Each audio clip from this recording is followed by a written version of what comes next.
Alhamdulillah rabbil alamin, wassalatu wassalamu ala asyrafil anbiya'i wal mursalin wa ala alihi wa sahbihi ajma'in. Puji dan syukur sama-sama kita panjatkan kepada Allah Subhanahu wa taala. Pada siang hari yang sangat cerah ini, Allah Subhanahu wa taala masih memberikan kita nikmat Islam dan nikmat sunnah, sehingga kita dapat berkumpul di musala SDIP yang soleh, yang semoga diberkahi Allah Subhanahu wa taala. Kalau saya melampir, salam dan salam, dan lupa sama-sama kita selalu doakan semoga tercurah kepada Nabi kita yang mulia Muhammad sallallahu alaihi wasallam. Baik, kita sahabat sekalian, sallallahu alaihi wasallam. Pada siang hari ini, sebagaimana yang mungkin ikhwan telah dapatkan informasi melalui media sosial dan sebagainya, kajian kita akan diasuh oleh Ustaz kita, Ustaz Reza, Hafizahullah Ta'ala, dengan pembahasan kita Qawaidul Arba'ah. Dan juga insya Allah nanti malam juga insya Allah akan disampaikan oleh Ustaz kita di sore. Dan pada saat juga kami mengundang ikhwan kalau yang ada waktu bisa kita hadiri bersama-sama kajian di rumah Akhuna Nazar ya, di Bogor ya. Semoga untuk bisa hadir ke sana. Teman-teman sekalian, mungkin bisa kita penuhkan ke depan dulu. Jadi teman-teman kita yang ada terlambat hadir bisa menyesuaikan depan mereka. Baik, terima kasih. Dan insyaallah bersama-sama kita mendengarkan ini yang disampaikan oleh kita bersama Ustaz Reza Hafizahullah Ta'ala. Pada Ustaz, pada masykurah. Bismillah, assalamualaikum warahmatullahi wabarakatuh. إن الحمد لله نحمده ونستعينه ونستغفره ونعوذ بالله من شرور أنفسنا وسيئات أعمالنا من يهده الله فلا مضل له ومن يضلل فلا هادي له وأشهد أن لا إله إلا الله وحده لا شريك له وأشهد أن محمدا عبده ورسوله اللهم صل وسلم على نبينا محمد وعلى آله وأصحابه أجمعين يا أيها الذين آمنوا اتقوا الله حق تقاته ولا تموتن إلا وأنتم مسلمون يا أيها الناس اتقوا ربكم الذي خلقكم من نفس واحدة وخلق منها زوجها وبث منهما رجالا كثيرا ونساء واتقوا الله الذي تساءلون به والأرحام إن الله كان عليكم رقيبا يا أيها الذين آمنوا اتقوا الله وقولوا قولا سديدا يصلح لكم أعمالكم ويغفر لكم ذنوبكم ومن يطع الله ورسوله فقد فاز فوزا عظيما أما بعد فإن أصدق الحديث كتاب الله وخير الهدي هدي النبي صلى الله عليه وعلى آله وصحبه وسلم وشر الأمور محدثاتها وكل محدثة بدعة وكل بدعة ضلالة وكل ضلالة في النار. معاشر المسلمين أيها الإخوة yang saya cintai dan semoga dimuliakan dan dirahmati oleh Allah Subhanahu wa taala. Tidak bosan-bosannya kita bersyukur kepada Allah Subhanahu wa taala. Tidak henti-hentinya kita memuji Allah, meninggikan Allah Subhanahu wa taala dengan nama-namanya yang indah, dan sifat-sifatnya yang maha tinggi, yang jauh dari kekurangan dan suci dari kehinaan dan kekurangan. Kita bersyukur kepada Allah. Pagi ini Allah memberikan nikmat kepada kita untuk dapat berhadir di majelis ilmu yang dia termasuk jihad, perjuangan di jalan Allah Subhanahu wa taala. Dan hadirnya kita ke majelis ini tentunya karena perintah dari Allah Subhanahu wa taala untuk belajar, untuk menuntut ilmu, untuk mengangkat kebodohan, ketidaktahuan yang ada di dalam diri kita. Dan begitu besar pahala yang Allah Subhanahu wa taala akan berikan kepada mereka kaum muslimin yang mau mempelajari agama Allah Subhanahu wa taala, yang mau mencari kebaikan, yang mau mengenal kebenaran dan berjalan di atas kebenaran tersebut. Nabi sallallahu alaihi wasallam bersabda, "Man ghada ila al-masjid la yuridu illa an yata'allama khairan aw yu'allimahu kana lahu ka ajri hajjin tamman hajjatuh." Nabi sallallahu alaihi wasallam bersabda, barang siapa yang melakukan perjalanan ke masjid, dia datang menghadiri majelis ilmu, tidak ada yang dia inginkan kecuali kebaikan. Tidak ada yang dia inginkan kecuali untuk mencari kebaikan, mempelajari kebaikan, mempelajari ilmu, atau mengajarkannya. Maka baginya pahala seperti pahala haji yang sempurna. Dan ini diantara amalan dari amalan-amalan yang Allah Subhanahu wa taala akan berikan pahala bagi orang yang menuntut ilmu seperti pahala haji dan tidak berkurang, dan bisa didapat dengan cara menghadiri majelis ilmu, tentunya dengan syarat dia ikhlas di dalam mendatangi majelis tersebut. Tidak ada yang dia harapkan kecuali ridha Allah Subhanahu wa taala. Karena ketidakikhlasan, jauhnya seorang muslim dari ikhlas, itu menjadi sebab utama, penghalang utama dia tidak diberikan ganjaran dan pahala oleh Allah Subhanahu wa taala. Ayo ikhwah yang dimuliakan oleh Allah Subhanahu wa taala, hari ini kita akan melanjutkan kajian kita membahas kitab Al-Qawaidul Arba'. Kitab yang dengannya kita mengenal ataupun cara memahami Islam dengan 4 kaidah atau 4 kaidah untuk memahami Islam, untuk memahami agama kita. Dan alhamdulillah kita telah menyelesaikan muqaddimah dari kitab ini, dan insyaallah hari ini kita akan masuk ke kaidah yang pertama. Namun sebelum masuk ke kaidah yang pertama, kita akan mengulang pembacaan, sekedar membaca saja dari muqaddimahnya untuk kembali menyegarkan ingatan kita, karena ya sudah 2 bulan kita tidak membahasnya. Ya, maka untuk menyegarkan kembali ingatan kita, maklumat apa yang kita dapat di 2 bulan yang lalu dari muqaddimah Al-Qawaidul Arba', kita baca kembali secara ringkas, kemudian baru kita masuk ke kaidah yang pertama. Dan insyaallah kita akan membacakan matan dari Qawaidul Arba' ini sesuai dengan dan memakai syarah yang disyarah oleh Syekh Fauzan hafizahullah taala. Nah, dan kita akan baca semua syarah ataupun penjelasan Syekh Shalih Fauzan, dan tidak kita meluas kepada hal-hal yang tidak perlu untuk kita sebutkan, kecuali mencukupkan dengan apa yang dijelaskan oleh Syekh di dalam kitab. Ada penambahan hanyalah penambahan yang ringan. Ayohal ikhwah yang dimuliakan Allah Subhanahu wa taala. Qala al-muallif rahimahullah. Bismillahirrahmanirrahim. As'alullah al-karim Rabbal arshil azim an yatawallaka fid dunya wal akhirah. Kata Syekh memulai dengan Bismillahirrahmanirrahim dan berharap kepada Allah Subhanahu wa taala semoga Allah Subhanahu wa taala menjaga engkau dalam kehidupan dunia dan akhirat.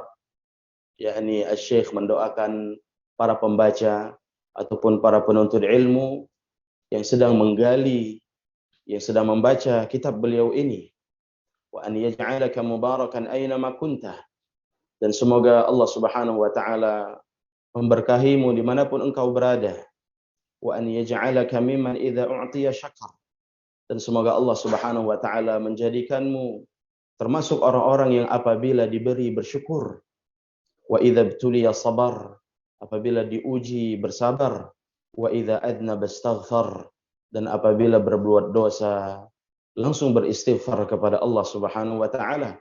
Fa inna haula'i tsalath unwanus sa'adah. Karena ketiga hal tersebut termasuk tanda kebahagiaan seseorang. Seorang akan berbahagia, seseorang akan menjadi baik ketika dia diberi, dia bersyukur. Ketika diuji, dia bersabar. Ketika dia berbuat dosa, dia langsung memohon ampun kepada Allah Subhanahu wa taala. Dan semoga kita termasuk orang-orang yang mempunyai tiga ciri ini dan menjalankan tiga hal ini. Dan begitu banyak pemberian yang Allah Subhanahu wa taala berikan kepada kita. 24 jam. Ya. Dan sudah selama kita hidup, ya, kita hidup karena pemberian Allah Subhanahu wa taala. Maka jangan sampai dengan pemberian Allah kita bermaksiat kepada Allah Subhanahu wa taala. Jangan sampai kita bermaksiat kepada Allah Subhanahu wa taala dengan pemberian yang Allah berikan. Kita bermaksiat kepada Allah dengan fasilitas yang Allah Subhanahu wa taala berikan.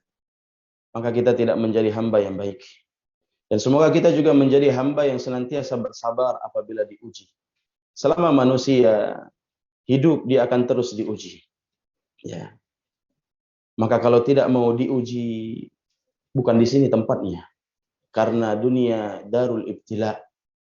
Dunia ini adalah tempat ujian. Tempat ujian.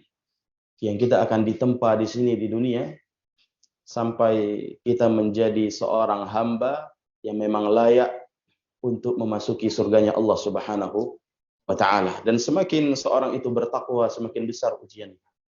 Semakin seorang itu mendekat kepada Allah Subhanahu wa taala, Allah akan terus uji. Allah ingin tahu sebesar apa ya kesetiaannya kepada Allah Subhanahu wa taala dan sebesar apa kesabarannya di dalam menjalani agama Allah Subhanahu wa taala. Wa idza adznaba astaghfar. Dan semoga kita menjadi orang-orang yang apabila berbuat dosa langsung memohon ampun kepada Allah Subhanahu wa taala. Dan inilah orang yang baik. Mengingat dosa-dosa dan langsung beristighfar kepada Allah Subhanahu wa taala. Dan Syekh melanjutkan, "I'lam arsyadakallahu li ta'atih." Ketahuilah, semoga Allah Subhanahu wa taala membimbingmu agar senantiasa berada di dalam ketaatan.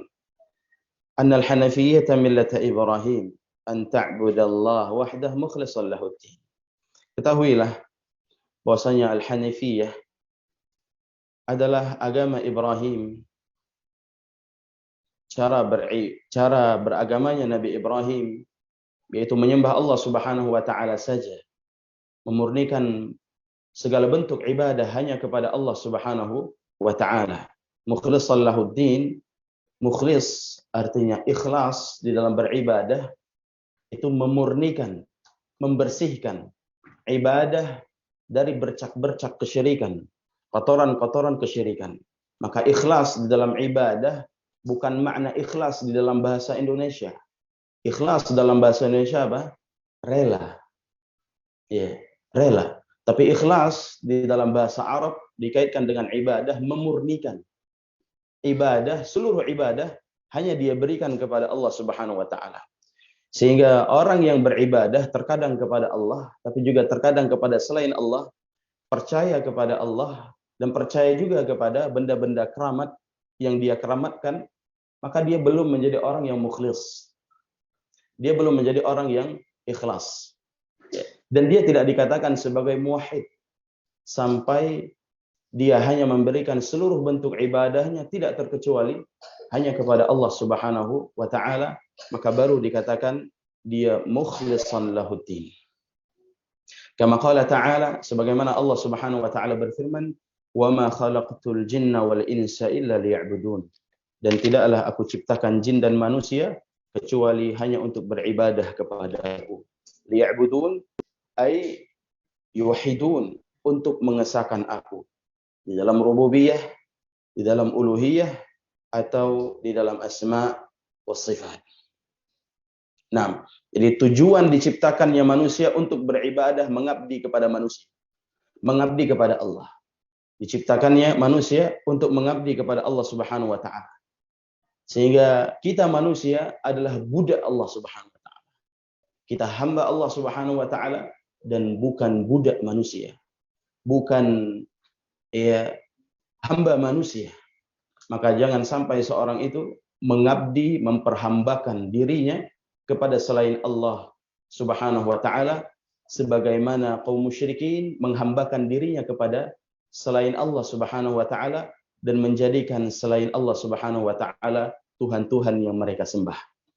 Nah, Allah mengatakan wa minan nasi may yattakhidhu min dunillahi andada yuhibbunahum ka hubbillah. Ada sebagian manusia yang menjadikan selain Allah menjadikan selain Allah Subhanahu wa taala andad sebagai tandingan-tandingan. Yuhibbunahum ka hubbillah. Mereka mencintai tandingan-tandingan tersebut sebagaimana mereka mencintai Allah Subhanahu wa taala. Nah, kecintaan mereka kepada benda-benda keramat, kepada jimat-jimat seperti kecintaan mereka kepada Allah Subhanahu wa taala. Fa idza 'arafta anna Allah khalaqaka li'ibadatihi.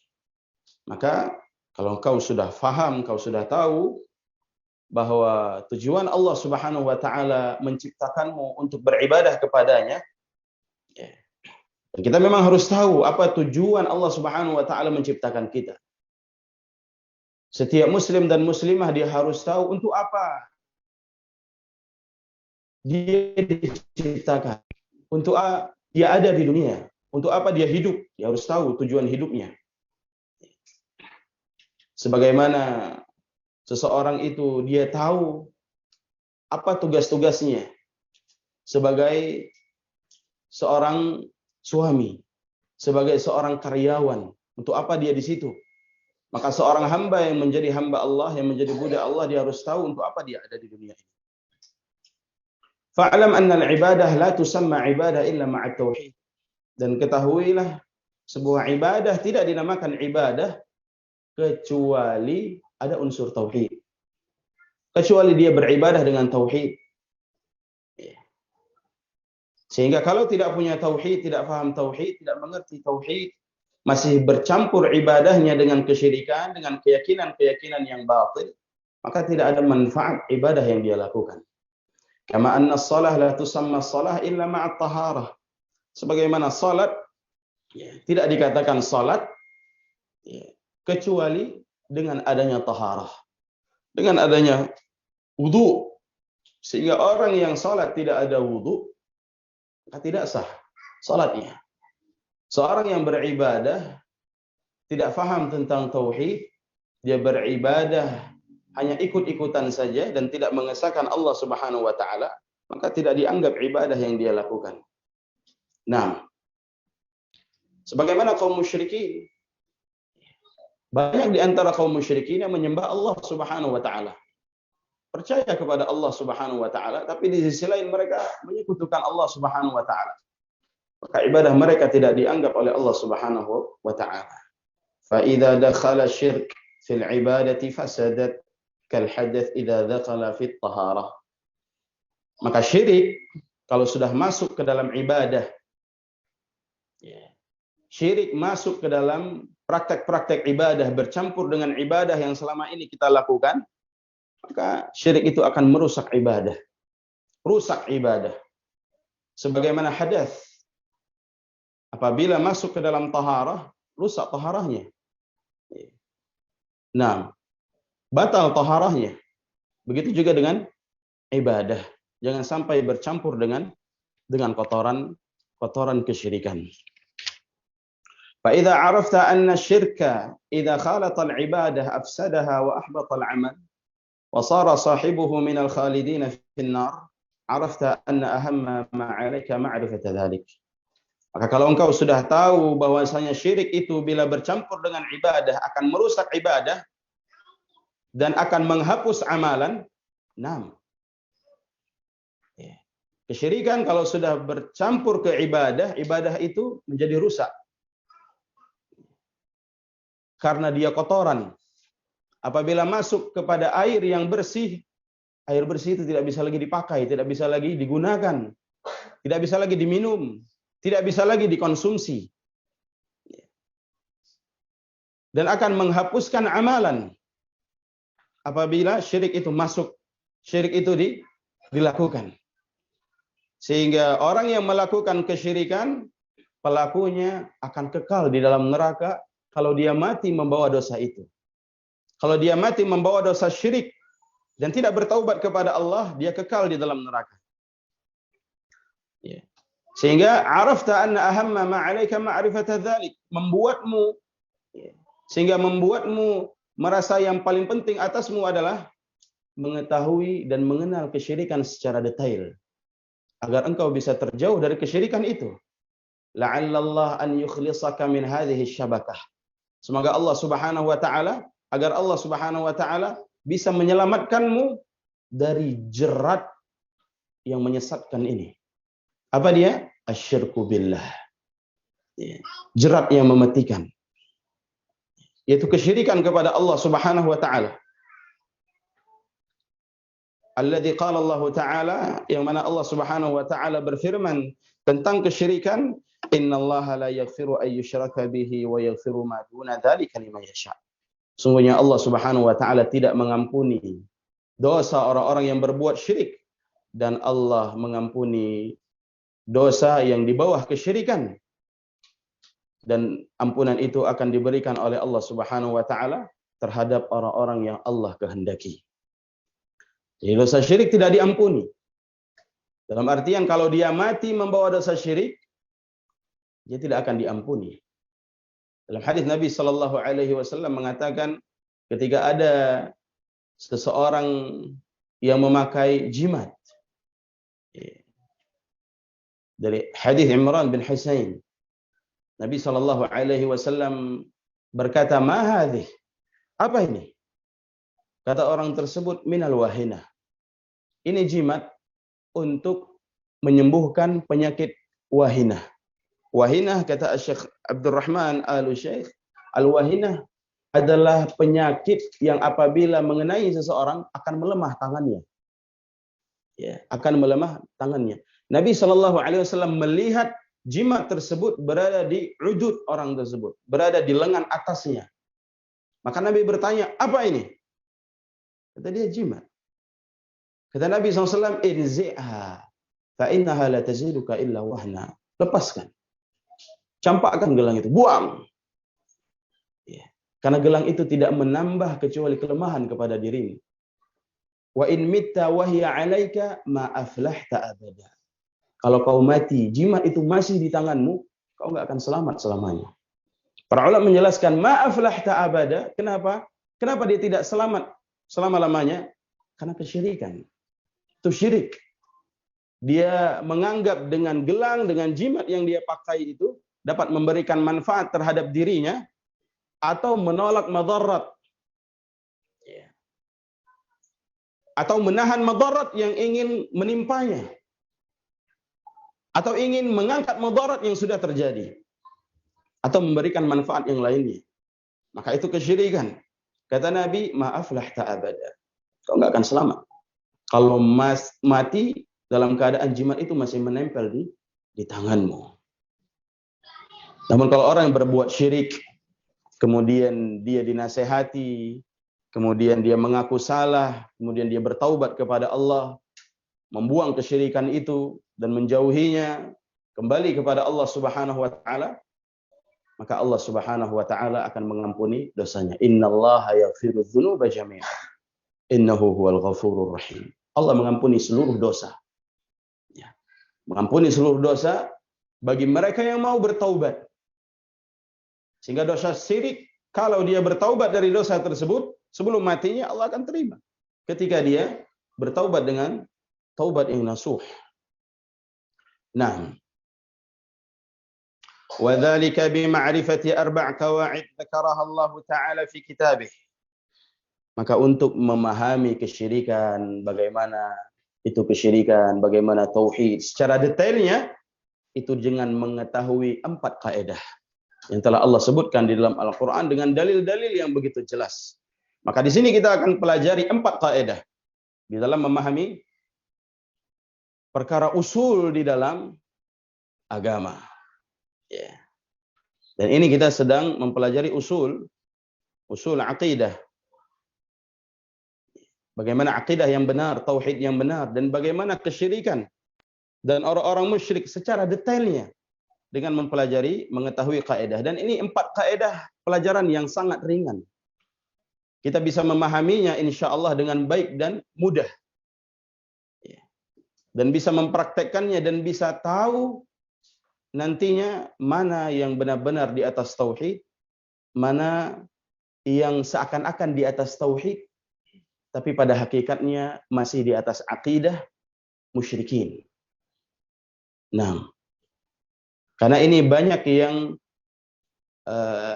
tidak jelas, ataupun banyak kaum muslimin dari kalangan awamnya yang tidak belajar dan tidak mau peduli terhadap agama Allah Subhanahu wa taala, masih kabur, masih tidak jelas bagi mereka ya, mana muwahhid, mana musyrik.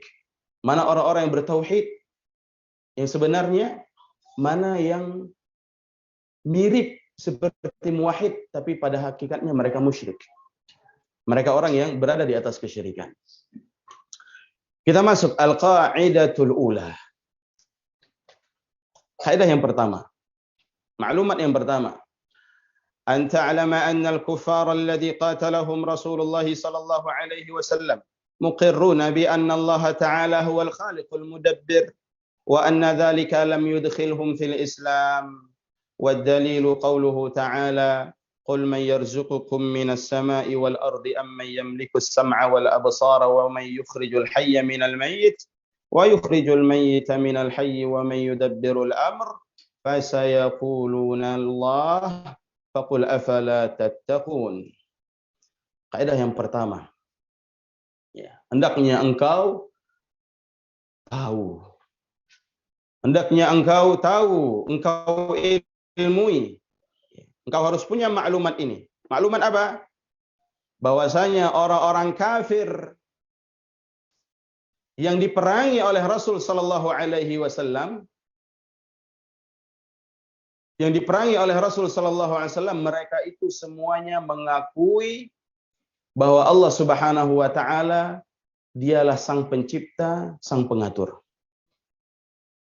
Musyrikin yang diperangi oleh Nabi sallallahu alaihi wasallam, orang-orang kafir yang diperangi oleh Rasul sallallahu alaihi wasallam, mereka mengakui, mengiyakan, percaya kalau Allah Subhanahu wa taala itu pencipta. Allah Subhanahu wa taala itu mengatur rezeki, mengatur kehidupan, mengatur takdir. Mereka percaya itu. Mereka mengiyakan, muqirrun. Wa anna dzalika lam yudkhilhum fil Islam. Namun pengakuan mereka terhadap hal tersebut tidak membuat mereka masuk ke dalam Islam. Tidak menjadikan mereka seorang muslim. Hanya sekedar pengakuan terhadap rububiyah Allah Subhanahu wa taala tidak membuat seorang menjadi Islam, seorang menjadi muslim. Dalilnya Allah Subhanahu wa taala berfirman dalam surah Yunus ayat 31. Katakan kepada mereka kaum musyrikin, wahai Muhammad, siapa yang memberikan rezeki kepada mereka dari langit, dan dari bumi? Dan siapakah yang memiliki pendengaran dan penglihatan yang sempurna? Siapa yang mengeluarkan kehidupan dari kematian dan mengeluarkan yang hidup dari yang mati, dan siapa yang mengatur semua ini? Fasayaquluna Allah. Mereka akan menjawab Allah. Allah yang mencipta, Allah yang menghidupkan, Allah yang mematikan. Kalau kalian tanya kepada mereka kaum musyrikin, mereka akan jawab demikian. Mereka percaya Allah yang menghidupkan, Allah yang beri rezeki. Faqul afala tattaqun. Maka katakan kepada mereka, tidakkah kalian takut? Artinya, tidakkah kalian takut? Tidakkah kalian mau beriman kepada Allah dan hanya menyembah Allah Subhanahu wa taala? Kenapa hanya pengakuan saja? Ya Allah pencipta. Iya Allah pengatur. Iya Allah yang menghidupkan. Iya Allah yang menurunkan hujan. Tapi kenapa kalian tidak takut kepada Allah? Tidak memberikan bentuk ibadah, seluruh bentuk ibadah kepada Allah Subhanahu wa taala dan meninggalkan berhala-berhala kalian? 6. Asy-Syaikh Shalih Fauzan mengatakan, an ta'rifa anna al-kuffar alladhi qatalahum Rasulullah kanu muqirrin bi tauhid ar-rububiyyah. Kau harus tahu, orang-orang yang diperangi oleh Nabi sallallahu alaihi wasallam, kaum musyrikin, kaum kafirin, mereka itu mengakui rububiyahnya Allah Subhanahu wa taala. Wa ma'a dzalika iqraruhum bi tauhid ar-rububiyyah lam yudkhilhum fil Islam wa lam yuharrim dima'ahum wa amwaluhum. Dengan pengakuan mereka terhadap rububiyah tidak membuat mereka masuk Islam. Dan tidak pula terjaga darah mereka dan harta mereka. Karena hanya pengakuan terhadap rububiyah. Sehingga pengakuan terhadap rububiyah tidak cukup untuk membuat seorang berada di atas tauhid atau berada di atas Islam. Sehingga kaum musyrikin tetap diperangi oleh Nabi sallallahu alaihi wasallam walaupun mereka mengakui Allah Subhanahu wa taala sebagai pencipta. Allahu Rabbuna. Allah Rabb kami, Allah pencipta kami, Allah yang memberi rezeki kepada kami. Tapi tetap diperangi oleh Nabi. Kenapa? Karena mereka tidak memberikan ibadah mereka kepada Allah Subhanahu wa taala. Maka ada orang hari ini dia mengatakan, ana muslim. Tapi muslim enggak salat, muslim enggak zakat, muslim enggak puasa, muslim enggak beribadah kepada Allah, enggak pernah salat. Bahkan meyakini nggak perlulah ibadah. Yang penting kan saya masih mengakui Allah sebagai pencipta. Yang penting kan saya masih mengakui Allah Subhanahu wa taala yang memberi rezeki. Maka ini sama, akidah seperti ini sama seperti akidahnya Abu Jahal. Sama seperti akidahnya Abu Lahab. Mereka tidak beribadah kepada Allah. Mereka tidak mau memberikan peribadatan mereka kepada Allah Subhanahu wa taala, tapi mereka akui Allah pencipta, Allah pengatur, Allah pemberi rezeki. Apakah mereka muslim? Apakah mereka berarti terjaga darahnya? Bahkan para ulama menyebutkan orang yang dia hakikat seorang muwahhid, ketika Syekh Abdurrahman Al-Syekh dalam Fathul Majid menerangkan hadis Nabi sallallahu alaihi wasallam yang diriwayatkan oleh Imam Muslim ketika Nabi bersabda, man qala la ilaha illallah wa kafara bima yu'bad haruma damuhu wa maluhu wa hisabuhu 'ala Allah. Nabi sallallahu alaihi wasallam bersabda, barang siapa yang mengucapkan la ilaha illallah dan mengingkari sesembahan yang disembah selain Allah Subhanahu wa taala, haruma maluhu wa damuhu. Maka terjagalah darahnya dan hartanya dan hisabnya di sisi Allah Subhanahu wa taala. Asy-Syaikh menyebutkan untuk mendapat penjagaan harta dan darah itu tidak cukup dengan mengucapkan la ilaha illallah. Tapi harus mengingkari sesembahan selain Allah Subhanahu wa taala. Mengucapkan la ilaha illallah saja enggak cukup. Salat enggak cukup. Sampai kapan? Sampai dia berani mengingkari atau mau mengingkari sesembahan yang disembah selain Allah Subhanahu wa taala, itu baru muwahhid. Bahkan beliau menyebutkan bukanlah seorang muwahhid sampai dia mengingkari sesembahan selain Allah Subhanahu wa taala. Ya. Ada orang salat mengucapkan la ilaha illallah, ya. Datang ke kuburan, nyembah kubur, dan dia tidak ingkari, malah mengatakan itu ada juga pendapatnya. Itu khilaf, silang pendapat. Ada ulama juga yang membolehkan untuk datang ke kubur, minta ke pahlawan, ya ke kuburan pahlawan, minta ke kuburan ya kiai dan seterusnya. Kenapa? Karena dia punya jah, dia punya kedudukan di sisi Allah Subhanahu wa taala. Dia itu orang saleh. Dia bisa menyampaikan hajat orang ini kepada Allah Subhanahu wa taala. Dan dia tidak berani mengingkari dan tidak mengingkarinya. Maka orang seperti ini bukan muwahhid. Sampai dia mengingkari sesembahan yang disembah selain Allah Subhanahu wa taala. Sudahkah kita mengingkari sesembahan selain Allah Subhanahu wa taala? Karena syaratnya dua. Man qala la ilaha illallah wa kafara bima yu'bad min dunillah. Dia mengucapkan la ilaha illallah dan dia berani mengingkari sesembahan yang disembah selain Allah Subhanahu wa taala. Ya. Walaupun kita nggak bisa bertindak. Ya. Kita nggak punya kekuatan mungkin. Nggak punya kemampuan untuk memberantasnya, untuk menghentikannya, paling tidak mengingkarinya dan mengatakan itu salah, itu batil. Paling nggak seperti itu. Tapi kalau kita mampu menyingkirkannya, kita punya kekuasaan, kita punya power, ya, maka berantas kesyirikan itu dengan tangan-tangan kita. Ayolah ikhwah yang dimuliakan oleh Allah Subhanahu wa taala. Fadalla ala anna tauhid laisa huwa al-iqrar bir-rububiyyah faqat. Maka ini menunjukkan bahwasanya tauhid itu bukan sekedar mengakui rububiyahnya Allah Subhanahu wa taala. Tauhid itu bukan hanya sekedar mengakui Allah pencipta, Allah pemberi rezeki, Allah itu yang mengatur, Allah itu yang menghidupkan, yang mematikan. Tauhid bukan setakat itu. Ya. Kalau hanya setakat itu sama seperti Abu Jahal. Wala in sa'altahum man khalaqas samawati wal arda yaqulunna Allah. Wala in sa'altahum man nazzala minas sama' la yaqulunna Allah. Kalau kalian tanya kepada mereka siapa yang menciptakan langit dan bumi, siapa yang menurunkan hujan, mereka akan menjawab Allah. Ya.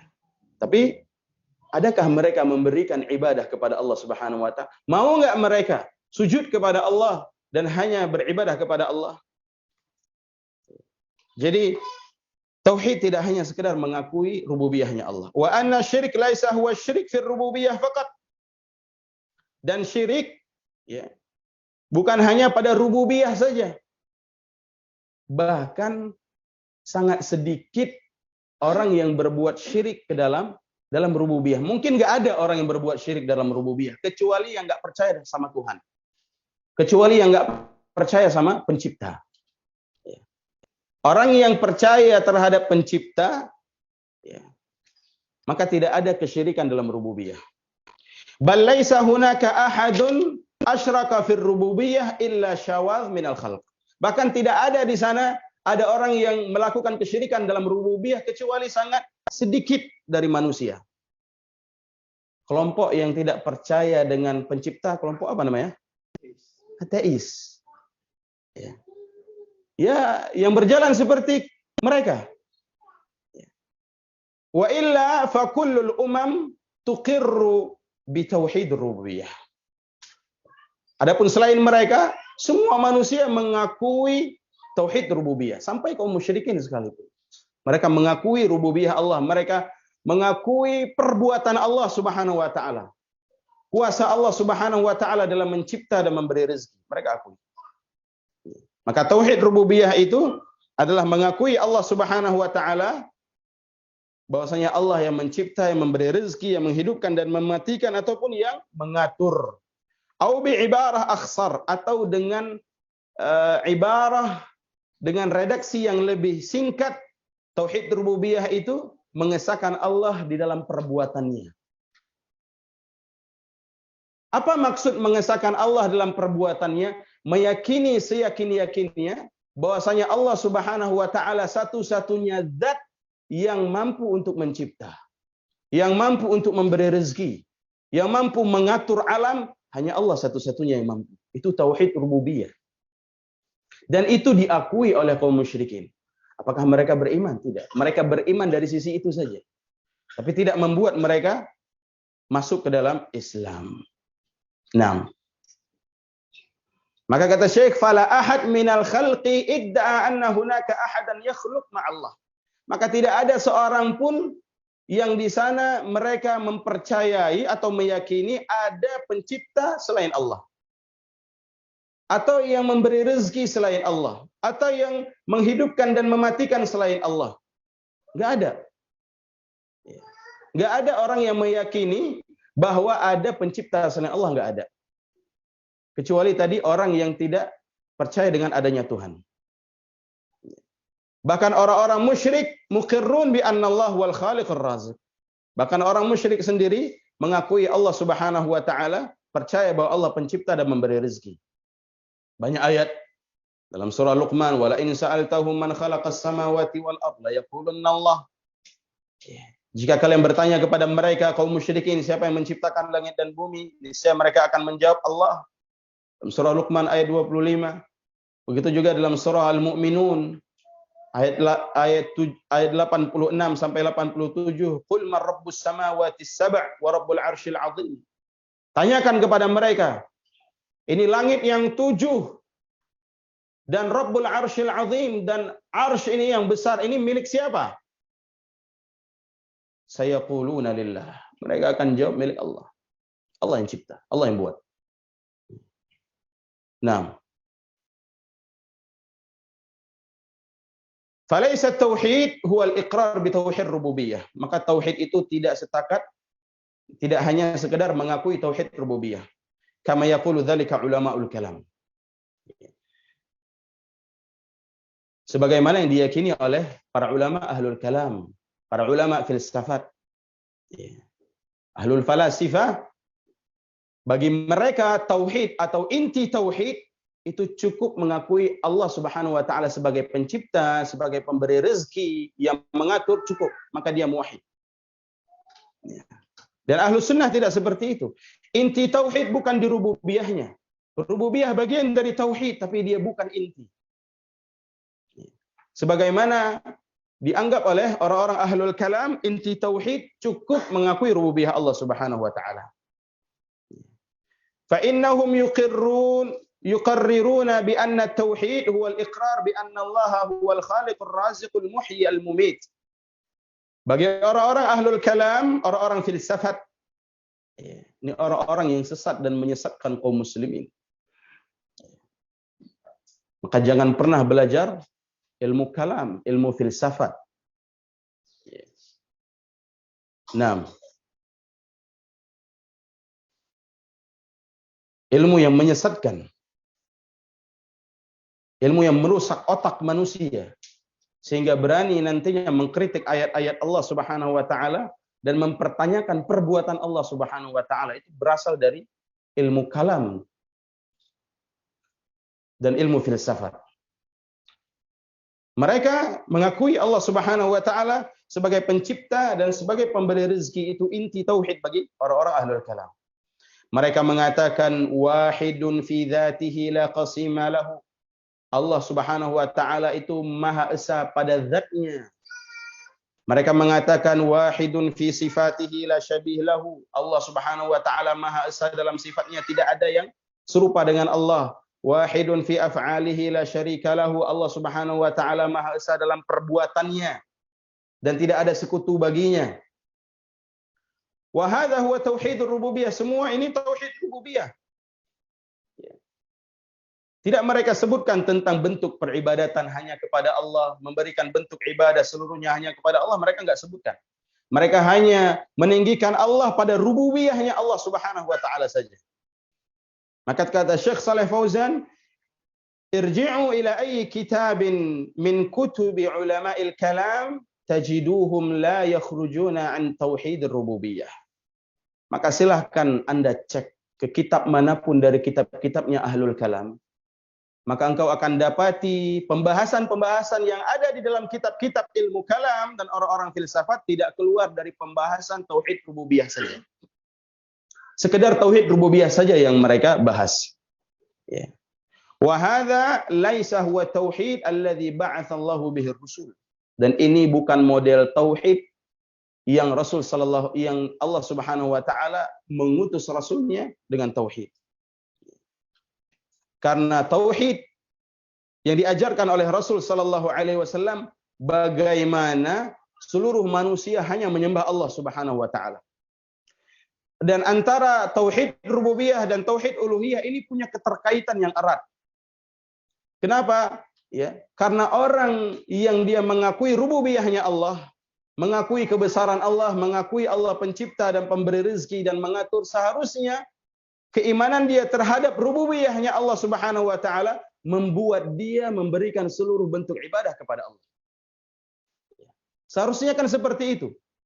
Karena dia tahu yang memberi rezeki Allah, yang menciptakan Allah, yang mengatur Allah, yang memberikan manfaat dan rahmat kepadanya Allah. Tapi kenapa dia menyembah kubur? Kenapa dia hanya percaya kepada jimat? Kenapa dia percaya kepada berhala, kepada benda-benda keramat? Yang mereka tidak yakini benda keramat itu bisa memberikan manfaat. Yang mereka tidak yakini bahwa jimat-jimat tersebut mendatangkan ataupun bisa menolak madarat. Dan Nabi sallallahu alaihi wasallam menanyakan hal itu kepada kaum musyrikin. Allah Subhanahu wa taala menyebutkan dalam ayat, Allah Subhanahu wa taala mengatakan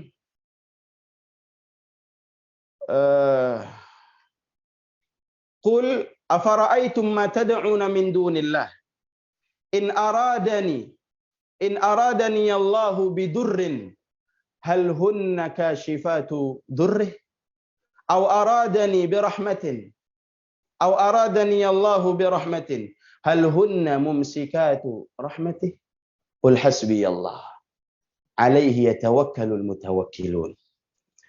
Kata Allah Subhanahu wa taala, wahai Muhammad, katakan kepada mereka kaum musyrikin tentang peribadatan yang mereka sembah selain Allah Subhanahu wa taala, tentang jimat-jimat yang mereka pakai, tentang berhala-berhala yang mereka sembah. Sekiranya Allah Subhanahu wa taala ingin menimpakan ad-dur, ingin menimpakan bahaya kepada aku, kemudaratan kepada aku, hal hunna kashifatu durri, mampukah berhala-berhala mereka, berhala-berhala kalian, jimat-jimat kalian, benda-benda yang kalian anggap keramat, mampukah itu semua menyingkap bahaya yang ingin Allah timpakan kepadaku? Atau Allah ingin memberikan rahmat, ingin menurunkan kebaikan dan kasih sayangnya kepadaku? Mampukah berhala-berhala kalian menahan rahmat Allah yang ingin diberikan kepadaku? Qul hasbiyallah. Cukuplah Allah Subhanahu wa taala saja. Enggak perlu jimat, enggak perlu berhala, enggak perlu kekuatan selain Allah Subhanahu wa taala. Dan Nabi sallallahu alaihi wasallam disebutkan di dalam hadis, Nabi bertanya hal yang seperti itu kepada kaum musyrikin. Ketika Nabi SAW bertanya, mampukah berhala-berhala kalian mengangkat kesusahan yang ada pada diriku dan menahan rahmat Allah Subhanahu wa taala yang Allah ingin berikan kepadaku? Pasakah itu? Mereka diam semuanya. Tidak bisa menjawab. Artinya kaum musyrikin sendiri tidak yakin dengan berhala mereka.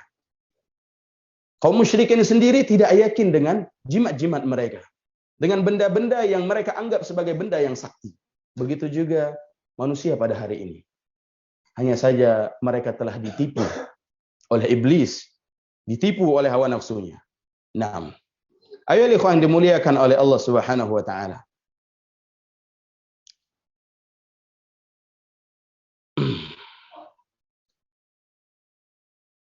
Wal iqrar bihadza wahdah la yanfa'u sahib.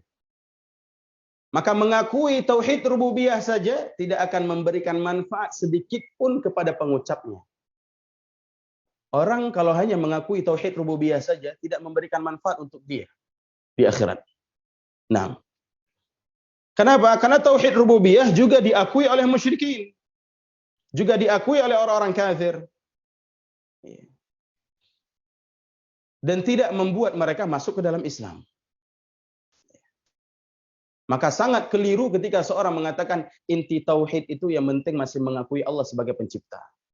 Saya kan masih mengakui Allah Subhanahu wa taala sebagai Tuhan saya. Walaupun dia enggak sholat kan enggak apa-apa.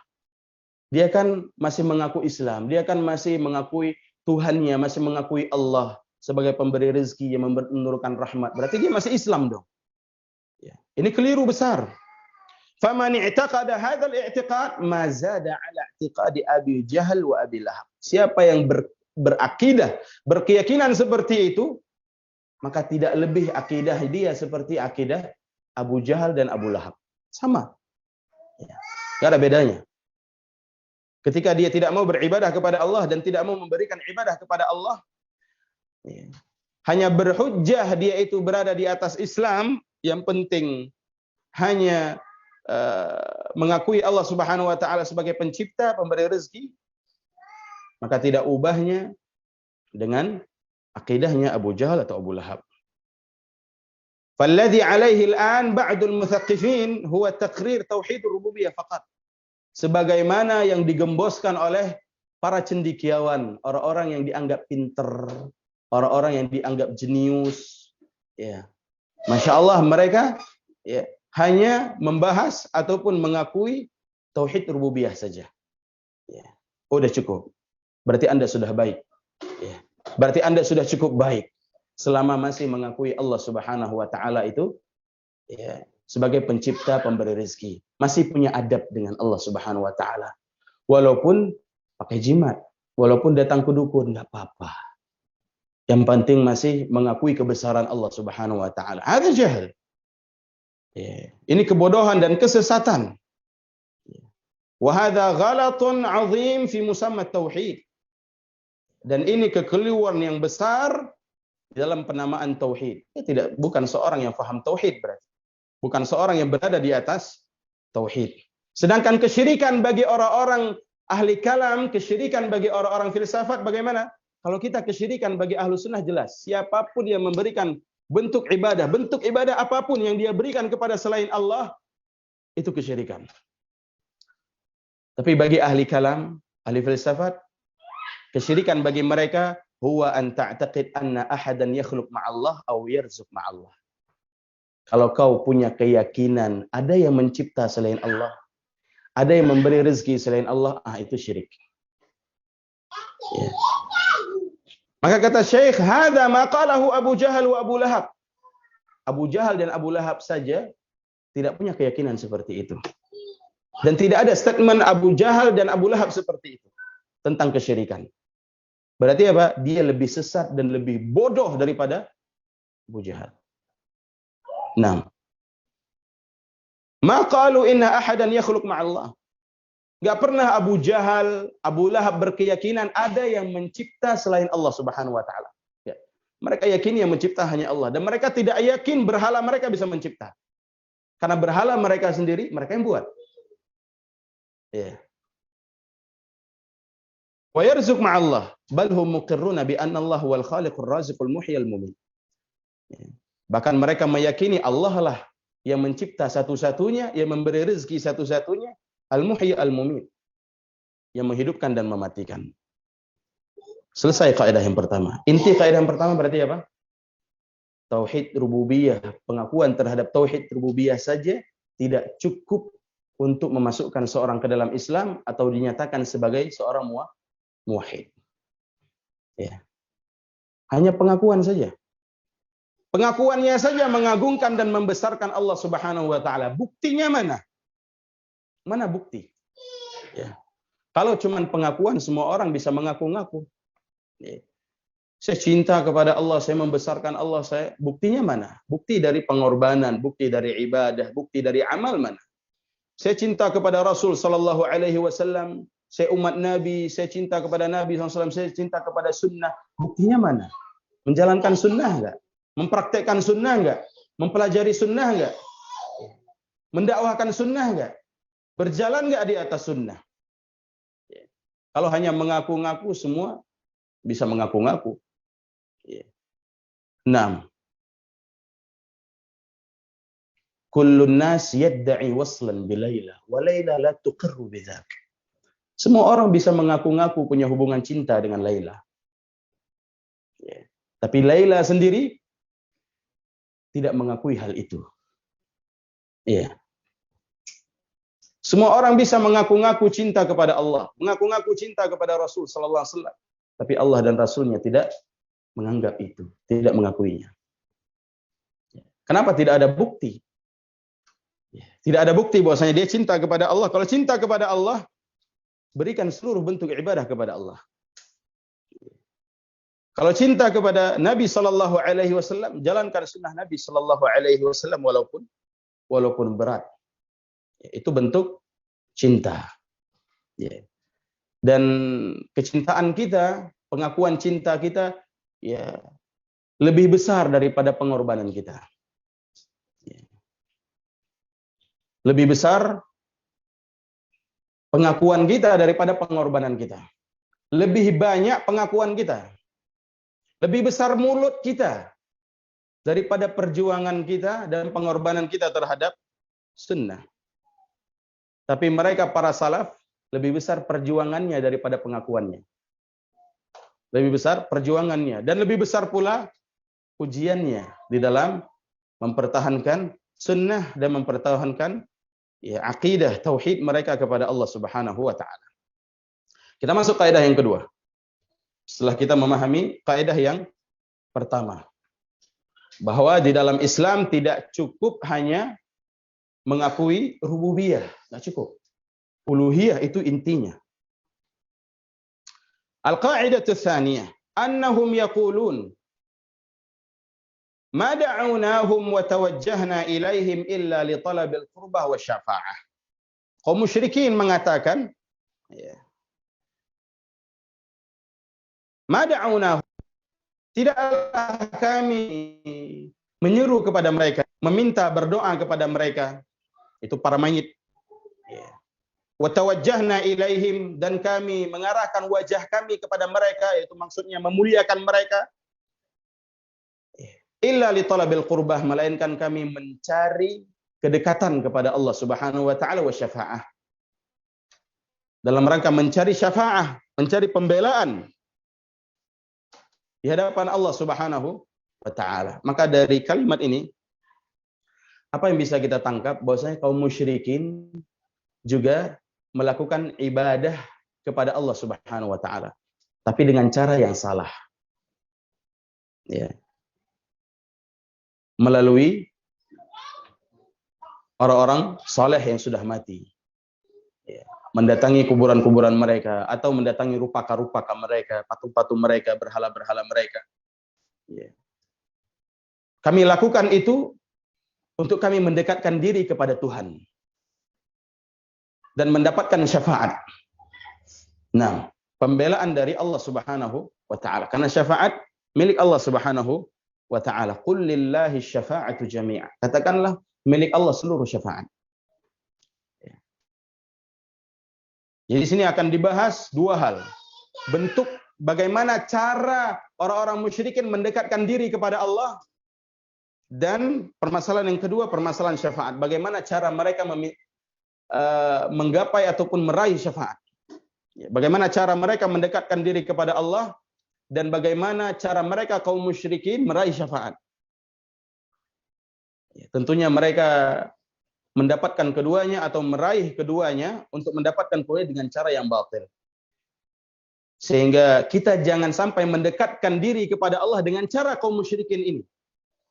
Dan jangan sampai mengharap syafaat dengan cara kaum musyrikin ini. Nah, bisa difahami di sini? Karena kaum musyrikin mereka mendekatkan diri kepada Allah dengan cara yang salah. Mereka meminta syafaat, mencari syafaat, berharap syafaat dengan cara yang salah. Pelajarannya agar kita kaum muslimin jangan sampai mendekatkan diri kepada Allah dengan cara-cara musyrikin. Jangan sampai kita berusaha ingin mendapatkan syafaat tapi dengan cara-cara kaum musyrikin. Kalau kita mendekatkan diri kepada Allah dengan cara mereka, maka kita sama seperti mereka. Itu intinya, poinnya. Jangan sampai ibadah kita, cara kita mendekatkan diri kepada Allah sama seperti mereka. Nah, fadalilu qurbah, maka dalil tentang qurbah, bagaimana mereka mendekatkan diri kepada Allah, dalam surah Az-Zumar ayat 3. Pahami ayat ini. Walladzina ittakhadhu min dunih awliya, dan orang-orang yang menjadikan selain Allah Subhanahu wa taala penolong.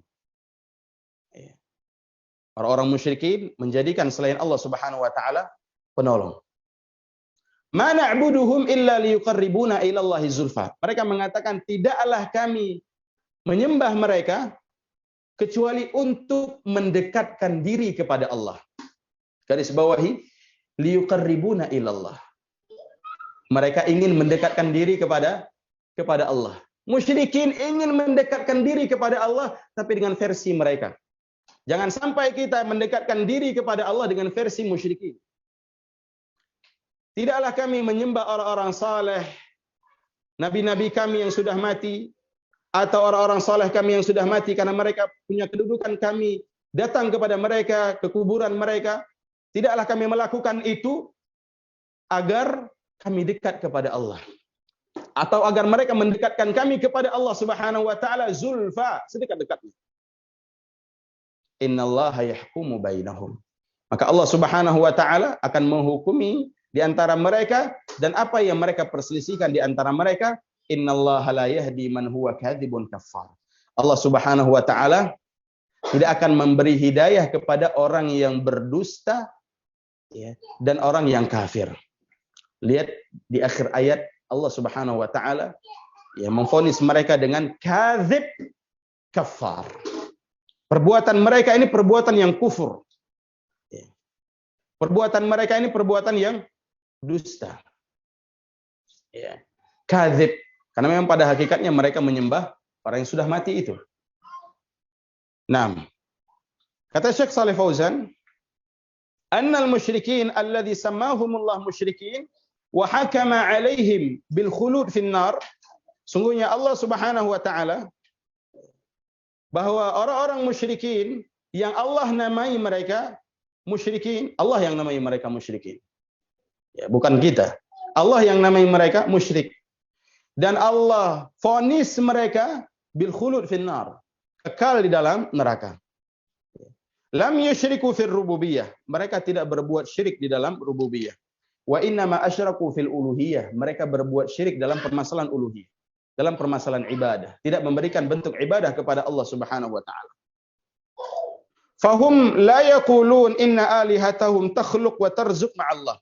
Mereka tidak pernah mengatakan, mereka tidak pernah meyakini bahwasanya Tuhan-Tuhan mereka, sesembahan-sesembahan mereka, patung-patung mereka, jimat-jimat mereka, tidak pernah mereka yakini takhluq wa tarzuq, mampu menciptakan dan mampu memberi rezeki.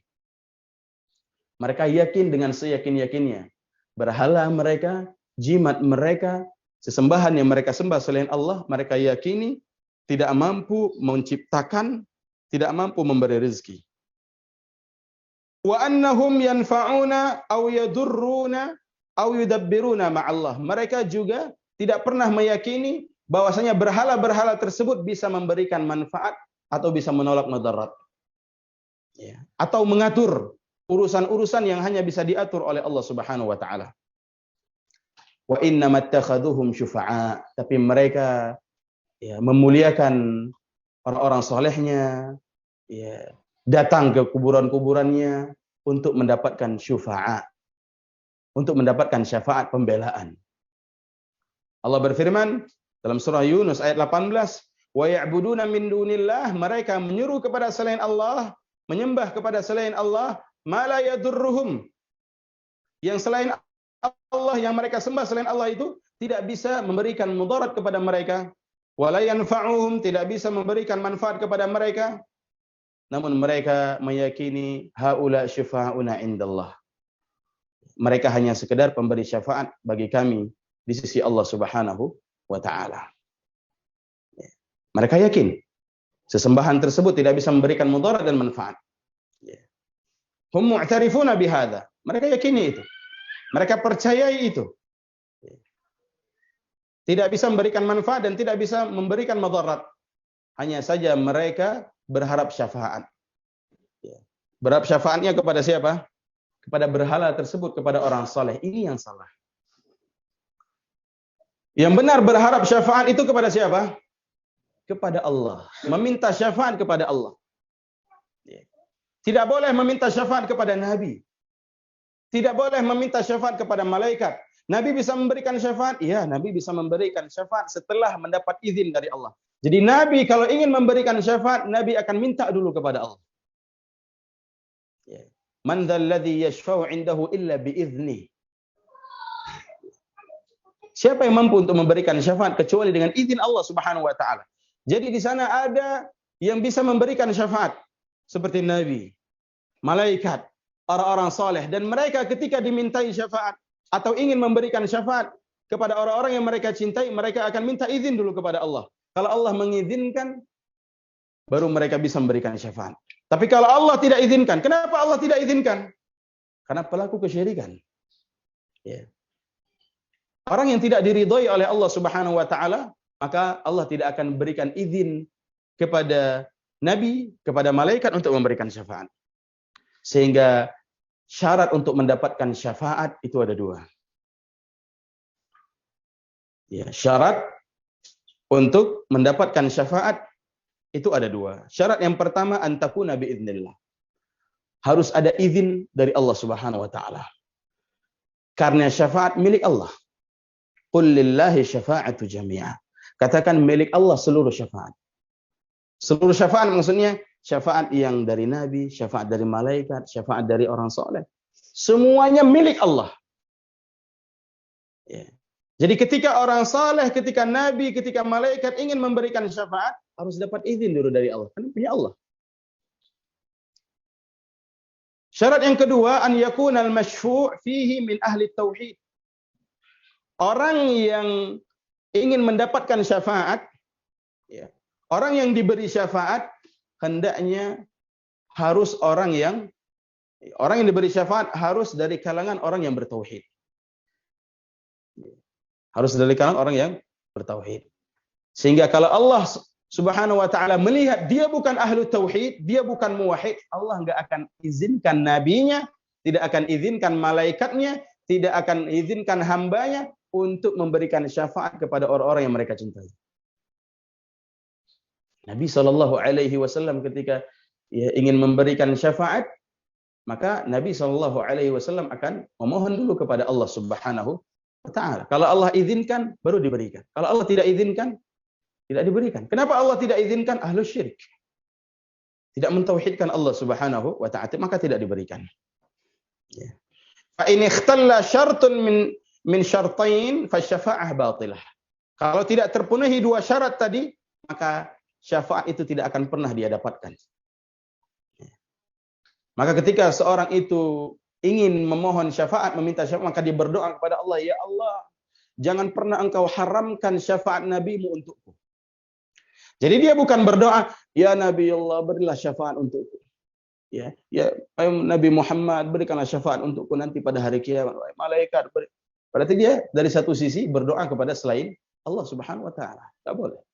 Maka dia tetap meminta kepada Allah, ya Allah, ya, berilah syafaat nabimu untukku. Ya Allah, berilah syafaat hamba-hambamu yang baik untukku. Dia memintanya kepada Allah Subhanahu wa taala. Wa dalilu syafa'ah, dalil syafaat, qauluhu ta'ala, wa ya'buduna min dunillah ma la yadurruhum wa la yanfa'uhum wa yaquluna haula'i syufa'auna indallah. Dalil yang telah kita baca tadi. Dan syafaat ada dua. Jadi syarat syafaat. Dan syafaat itu ada dua. Syafa'atu manfiyah wa syafa'atu muthbatah. Syafaat yang dinafikan, yang ditiadakan, yang tidak akan dapat diraih, dan syafaat yang bisa diraih. Syafaat yang tidak bisa diraih, yaitu syafaat yang tidak ada izin dari Allah, ya, dan syafaat untuk pelaku kesyirikan. Ya. Ini nggak akan didapat. Maka ahlu syirik selama-lamanya, ahli kesyirikan selama-lamanya tidak akan bisa mendapatkan syafaat dari siapapun. Makanya Allah Subhanahu wa taala mengatakan tentang dosa syirik, orang yang mati di atas kesyirikan, ya. Allah mengatakan wa ma'wa tempat kembali mereka adalah neraka jahanam, ya, dan tidak ada penolong bagi mereka. Tidak ada penolong. Di antara penolong pada hari kiamat adalah Nabi dan syafaatnya. Nah, dia tidak akan mendapatkan hal tersebut karena ahlu syirik. Adapun syafaat yang muthbatah, syafaat yang akan diraih oleh ahlu tauhid. Dan tentunya ahlu tauhid akan mendapatkan izin dari Allah Subhanahu wa taala. Ketika Nabi SAW ingin memberikan syafaat kepada ahlu tauhid, maka Allah Subhanahu wa taala akan memberikan izin. Naam.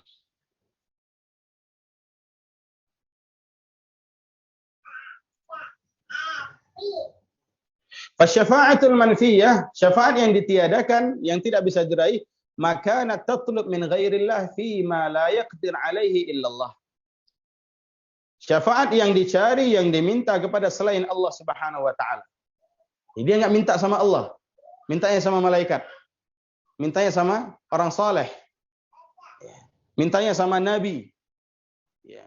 Datang kuburan orang saleh minta syafaat orang saleh, agar dia diberi syafaat nanti pada hari kiamat. Kalau dia umrah datang ke makam Nabi, ke kuburan Nabi SAW, minta syafaat, dia berdoa. Kesyirikan. Dan sebesar-besar dosa kesyirikan ketika dia berbuat syirik di tempat yang paling mulia. Sebagaimana dahulu ya, orang-orang berbuat syirik di mana? Ya, di sekitaran Ka'bah. Di rumah Allah berbuat syirik. Yang kita tahu di sekitaran Ka'bah ada lebih dari 360 berhala disembah di sekeliling Ka'bah. Dan itu kezaliman terbesar. Berbuat syirik di rumah Allah. Berbuat syirik di tempat yang suci.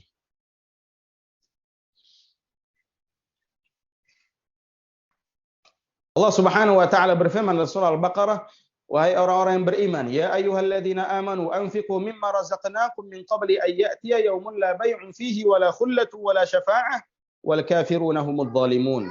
Wahai orang-orang yang beriman,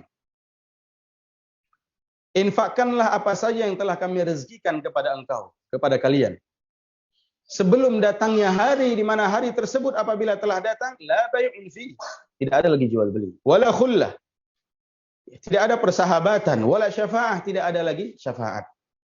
Wal kafiruna humudz zalimun. Dan orang-orang kafir mereka adalah orang-orang yang paling zalim. Maka di sini peniadaan syafa'ah. Syafa'ah manfiyah. Mereka orang-orang yang berharap syafaat, tapi mereka tidak faham apa itu syafaat dan bagaimana memintanya. Warahu yatlubunaha min haula biduni idznillah, sehingga mereka melakukan perjalanan mencari syafaat kepada haula, kepada orang-orang yang mereka anggap saleh, dan mereka minta syafaat, tidak ada izin dari Allah Subhanahu wa taala, tidak ada keridhaan Allah Subhanahu wa taala. Bal talabuha liman huwa musyrikun billah la tanfa'uhu syafa'atu syafi'in. Bahkan mereka meminta syafaat kepada orang-orang yang orang tersebut pun berbuat syirik kepada Allah Subhanahu wa taala. Maka tidak akan bermanfaat syafaat tersebut. Mereka tidak akan mendapatkan syafaat tersebut. Dan mereka tidak mengerti mana syafaat yang hak, mana syafaat yang batil. Nah, maka syafaat dia punya syarat-syarat untuk mendapatkannya. Tidak secara mutlak seorang itu akan mendapatkan syafaat sesuka hati mereka. Bahkan Nabi SAW disebutkan nanti pada hari kiamat, ketika ingin meminta izin kepada Allah Subhanahu wa taala memberikan syafaat, itu syafaatul uzma. Ketika manusia berdiri di padang mahsyar menunggu keputusan Allah Subhanahu wa taala, begitu lama mereka menunggu. Mereka sudah kesakitan, mereka sudah kelelahan. Belum juga datang keputusan Allah Subhanahu wa taala.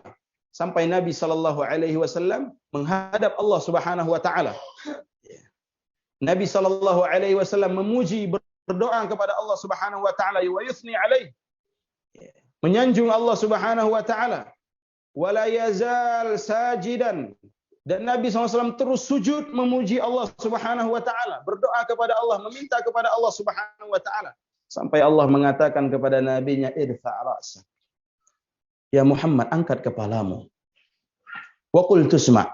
Silakan minta apa yang ingin kau minta, akan didengar permintaanmu. Washfa' tushaffa'. Silakan beri syafaat. Engkau diberikan wewenang untuk memberikan syafaat. Fala yashfa' illa ba'dal idzni. Maka tidak ada seorang pun yang dapat memberikan syafaat kecuali setelah izin dari Allah Subhanahu wa taala. Maka dari hadis ini Nabi SAW tidak bisa memberikan syafaat sesuka hati. Nabi SAW nggak bisa. Ya. Karena Nabi SAW juga nanti pada hari kiamat Nabi nggak tahu mana umatnya yang muwahhid, mana hambanya yang tidak muwahhid.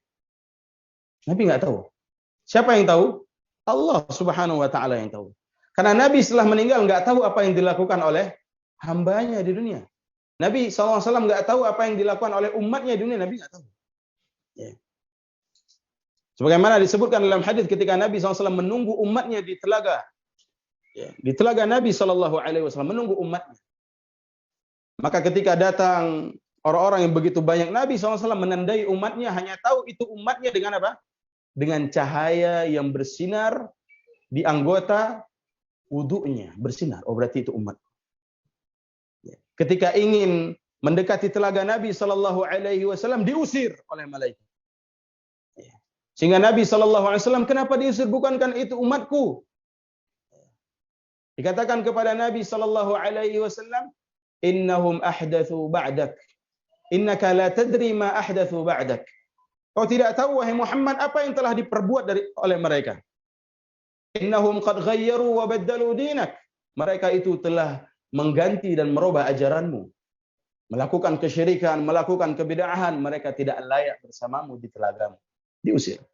Artinya Nabi SAW enggak tahu apa yang dilakukan oleh umatnya setelah Nabi SAW meninggal. Maka ini membantah orang-orang yang mengatakan Nabi SAW ada di momen-momen tertentu kembali ke dunia dan melihat bersama umatnya, ya, di momen-momen tertentu. Bisa tahu apa yang dilakukan oleh umatnya. Ini batil. Semua manusia kalau sudah mati tidak bisa lagi kembali ke dunia walaupun sesaat, dan tidak akan tahu dan tidak akan bisa tahu apa yang terjadi di dunia.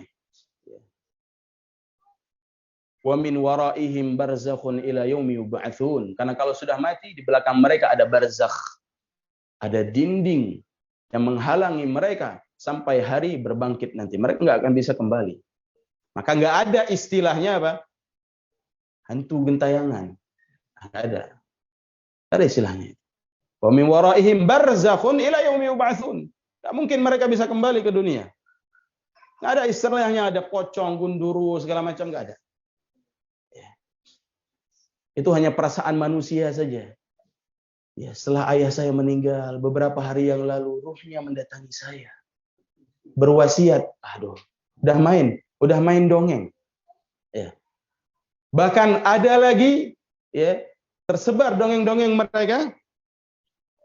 Ada orang yang nggak buat acara 3 harian, 7 harian, 40 harian. Ya. Dia mengatakan, ruh bapakmu, ruh ibumu semalam mendatangi saya. Ini saya nih kiai. Mendatangi saya. Kenapa? Dia sedih. Dia disiksa di alam kubur. Kenapa? Kau nggak buat tahlilan. Ya. Di ruhnya disiksa. Ya. Ini hebat kali kiai ini. Dia lebih hebat daripada Abu Bakar. Ya. Dia lebih hebat daripada Nabi SAW. Nabi saja tidak pernah didatangi oleh ruh Khadijah. Tidak pernah didatangi oleh ruh anak-anaknya dan para sahabat yang dekat dengan beliau. Karena beliau nggak buat tahlilan. Nggak ada tuh. Ya. Nggak ada ruh sahabat, ruh istri-istri Nabi SAW yang duluan meninggal mendatangi Nabi SAW, nggak ada. Ya. Nah sekarang ruh ayah saya mendatangi engkau. Siapa engkau? Ya. Maka itu adalah dongeng-dongeng. Tapi laris. Dipercayai oleh manusia. Karena kejahilan mereka. Ya, terhadap agama Allah Subhanahu wa ta'ala. Ayolah ikhwah yang dimuliakan oleh Allah Subhanahu wa ta'ala. Kita ambil kaidah yang ketiga. Yang terakhir. Atau kita selesaikan? Selesaikan lupa semua nanti. Al-qa'idatu tsalitsah. Berarti apa kesimpulan kaidah yang kedua? Ya. Bahwasanya ya.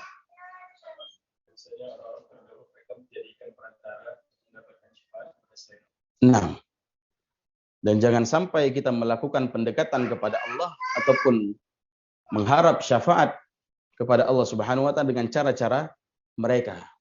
Ya, dengan cara-cara mereka. Ataupun mendekatkan diri kepada Allah dengan cara seperti mereka. Berdoa kepada Allah, mendapatkan pahala dari Allah Subhanahu wa taala, ganjaran dari Allah dengan mendatangi kuburan-kuburan orang saleh. Ya. Mereka ini punya kedudukan di sisi Allah, kan itu. Ya. Kalau mau berdoa, datang dulu ke kuburan orang saleh. Biar apa? Doa antum itu disampaikan oleh orang saleh kepada Allah. Ya. Padahal Allah Subhanahu wa taala mengatakan, "Ud'uni astajib lakum." Doa langsung kepadaku, aku akan dengarkan dan aku akan kabulkan. Ya. Jangan, tidak perlu perantara. Ya. Tidak perlu kepada perantara. 6. Wal qa'idatu tsalitsah anna an-nabiy sallallahu alaihi wasallam dhahara 'ala unas mutafarriqin fi ibadatihim. Minhum man ya'budul malaika wa minhum man ya'budul anbiya was salihin wa minhum man ya'budul ahjar wal ashjar wa minhum man ya'budul syams wal qamar wa qatalahum Rasulullah jami'an wa lam yufarriq bainahum. Kaidah yang ketiga bahwa Nabi sallallahu alaihi wasallam diutus atau muncul di tengah-tengah manusia mutafarriqin fi ibadatihim, yang mereka berbeda-beda dalam penyembahan mereka, berbeda-beda ibadah-ibadah mereka, yang mereka sembah itu beda-beda, banyak, enggak satu. Jadi Nabi SAW diutus di tengah-tengah manusia, muncul di tengah-tengah manusia yang model bentuk ibadah mereka berbagai macam. Di antara mereka ada yang menyembah malaikat, di antara mereka ada yang menyembah orang soleh, di antara mereka ada yang menyembah nabinya, di antara mereka ada yang menyembah batu, di antara mereka ada yang menyembah pohon, di antara mereka ada yang menyembah matahari, ada yang menyembah bulan. Ya. Bagaimana sikap Nabi Shallallahu Alaihi Wasallam terhadap orang yang menyembah malaikat, orang yang menyembah orang soleh, orang yang menyembah batu, ya, bintang, pohon-pohon? Ya, sikap Nabi satu. Ya. Nabi perangi semuanya. Dan tidak dibedakan oleh Nabi Shallallahu Alaihi Wasallam. Ya. Tidak seperti orang sekarang. Oh, beda. Dia kan nyembah Nabi. Dia kan nyembah kuburan orang soleh. Mintanya ke orang soleh. Kok disamakan dengan orang yang minta dengan kris? Beda dong. Kris benda mati. Ya. Lah apa bedanya sama orang soleh? Dia juga udah mati. Ya. Nggak sama orang yang meminta kepada matahari dengan yang minta kepada malaikat. Nggak sama. Ya. Masa mau disamakan matahari dan malaikat? Masa mau disamakan batu dengan Nabi? Maka kita katakan sama. Ya. Kenapa?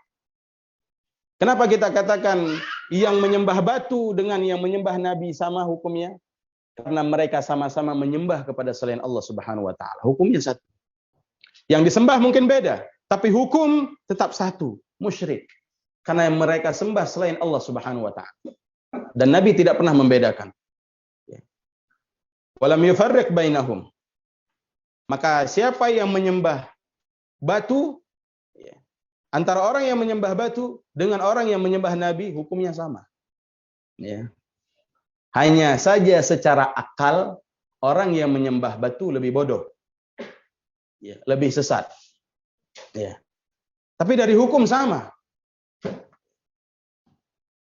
Nah, orang yang menyembah kris, orang yang menyembah batu, ya, sama dihukumi dengan orang yang menyembah malaikat. Sama-sama musyrik. Sama-sama musyrik. Syekh Shalih Fauzan mengatakan bahwa Nabi SAW diutus ila unas minal musyrikin. Nabi SAW diutus kepada manusia dari kalangan musyrikin yang mereka di antara mereka ada yang menyembah malaikat. Nanti akan disebutkan di dalam matan dalil-dalil dari dalam Al-Qur'an di mana di sana ada orang yang menyembah malaikat. Ada di sana orang yang menyembah batu, di sana ada orang menyembah rasul, di sana ada orang menyembah pohon-pohon, di sana ada orang menyembah matahari, di sana ada orang menyembah bulan. Akan disebutkan dalil-dalilnya dalam matan. Ya. Dan di antara mereka ada yang menyembah wali-wali. Sebagaimana hari ini masih ada orang yang menyembah patung, percaya dengan batu, ya, percaya dengan cincin, percaya dengan gelang, ya, percaya dengan wali. Bahkan walinya orang gila lagi. Percaya. Ya. 6. Karena mereka beriman, percaya kepada sebuah hadis. Padahal itu bukan hadis.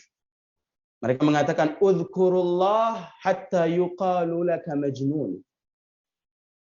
Ya. Berzikirlah kepada Allah Subhanahu wa taala sampai orang-orang mengatakan kepadamu gila. Artinya berzikir sampai gila. Sehingga kalau gila gara-gara zikir, engkau telah menjadi wali. Nah, maka dia lebih gila daripada orang gila. Ya. Orang gila diwalikan. Ya.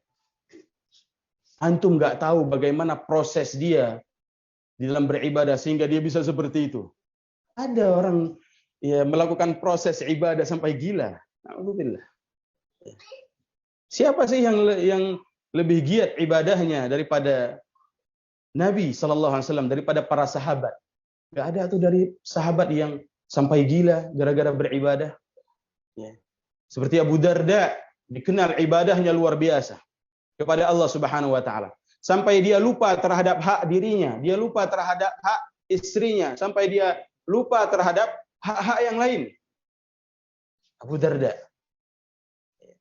Puasa dia terus, salat dia terus, tidur pun enggak.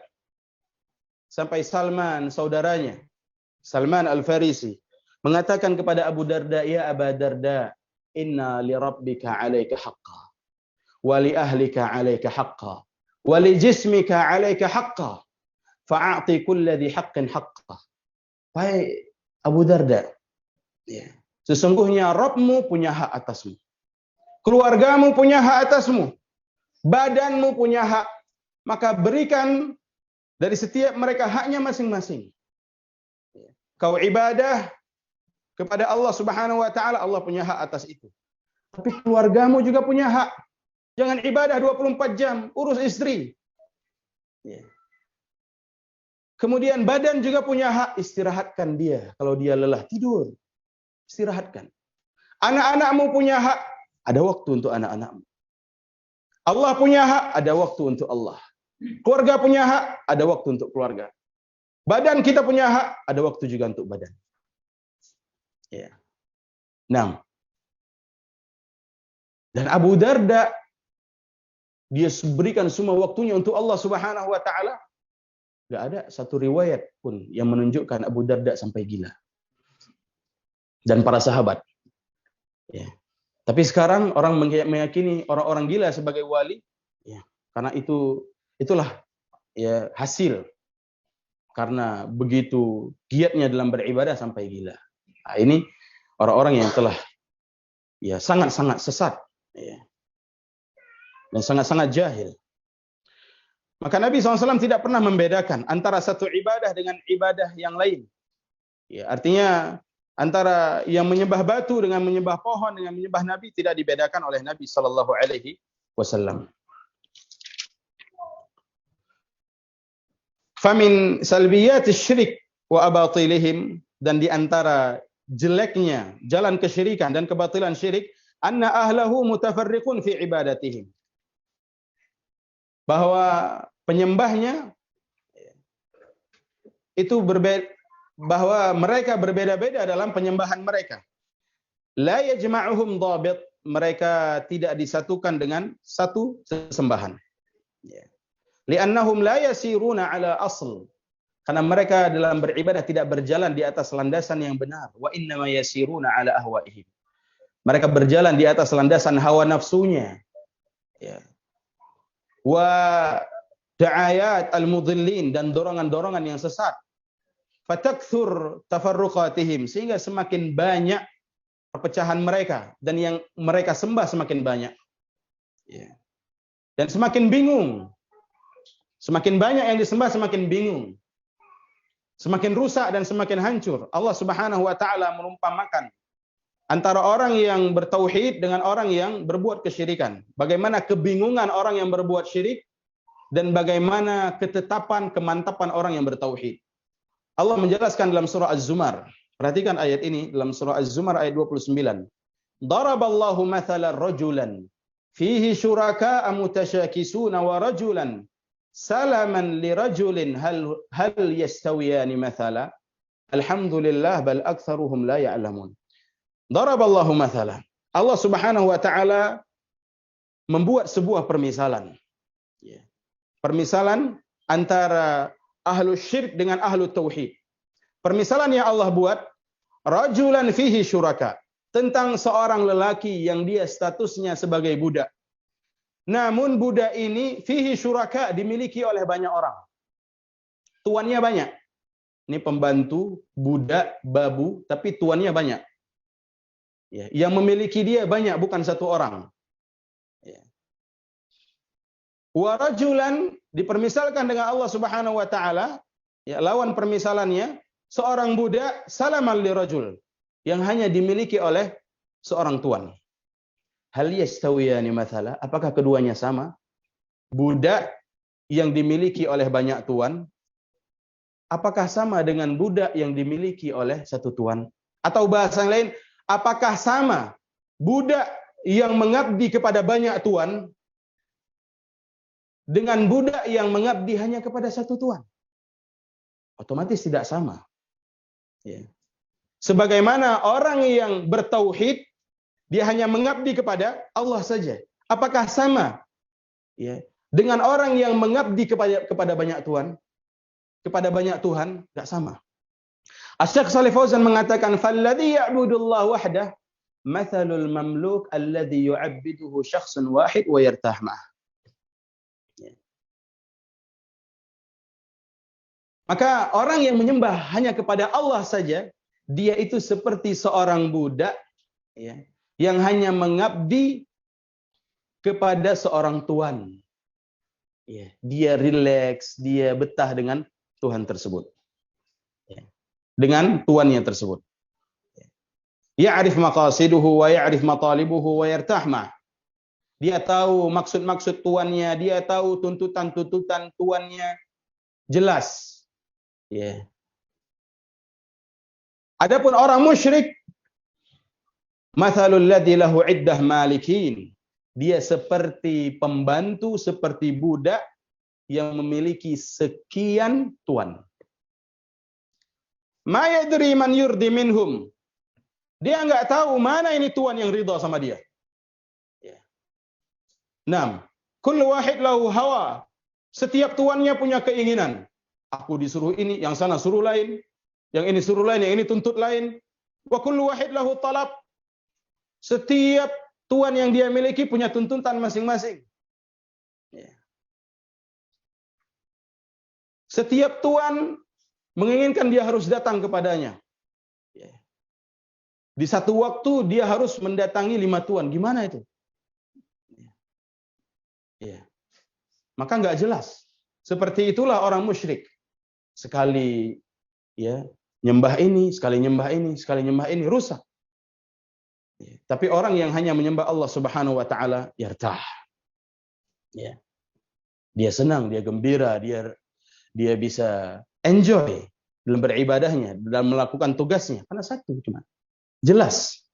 Ya. Sedangkan orang musyrik tidak jelas. Ya. Maka musyrik banyak sekali bentuk peribadatan mereka. Maka kita kaum muslimin jangan sampai seperti kaum musyrikin. Banyak sekali bentuk ibadahnya.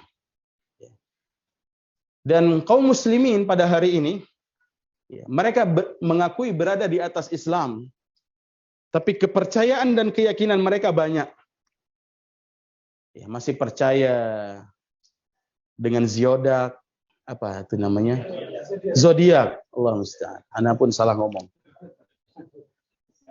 Ya. Masih percaya dengan apa namanya? Jimat-jimat, tangkal-tangkal, pita-pita. Ya. Banyak manusia hari ini masih percaya dengan jimat. Di warung-warung jimat. 6. Di rumah-rumah pita merah. Ya. Di rumah-rumah taruh jimat. Apa jimatnya? Garam. Garam. Jin takut sama garam. Kalau jin takut sama garam, dia nggak buat istana di tengah laut. Ya. Kemudian dengan subhanallah, banyak sekali kesyirikan yang dibuat oleh manusia.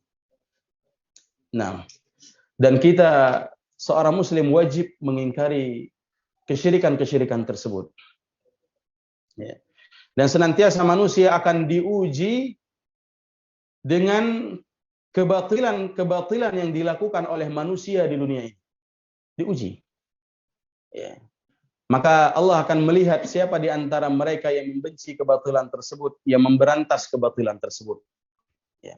Walaupun kita hari ini berada dalam kelemahan, tidak bisa berupaya, tidak bisa berbuat lebih, ya, untuk memberantas kesyirikan. Ya. Tidak bisa berbuat lebih. Permainan-permainan kesyirikan ditonton oleh banyak orang. Diperlihatkan dan laris dilihat oleh kaum muslimin. Banyak dari penguasa, orang-orang yang mempunyai kekuasaan dan kekuatan juga tidak bisa berbuat. Apakah tidak bisa berbuat ataupun tidak mau berbuat? Ya. Nah, padahal Nabi SAW dulu tidak pernah tenang dirinya dengan kesyirikan yang masih merebak di mana-mana ataupun yang kesyirikan yang masih dilakukan.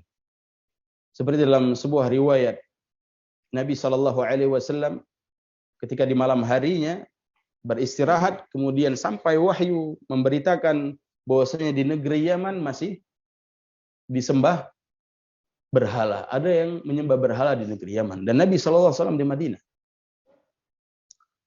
Maka Nabi SAW memanggil Jarir bin Abdullah. Apa kata Nabi SAW? Ya Jarir, istirahatkan aku terhadap berhala yang ada di Yaman.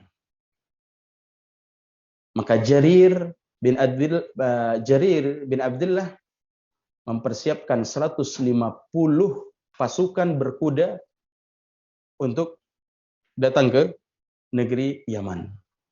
Ya. Untuk menghancurkan berhala dan memerangi orang-orang yang masih menyembah berhala. Dan itu tugas yang paling mulia. Kapan kita mendapatkan tugas seperti itu? Ya, wahai fulan, istirahatkan saya, hancurkan berhala yang sana. Ya. Ya. Ada di sini aparat polisi pernah dapat tugas untuk menghancurkan berhala. Kapan dapat tugas seperti itu coba? Ya.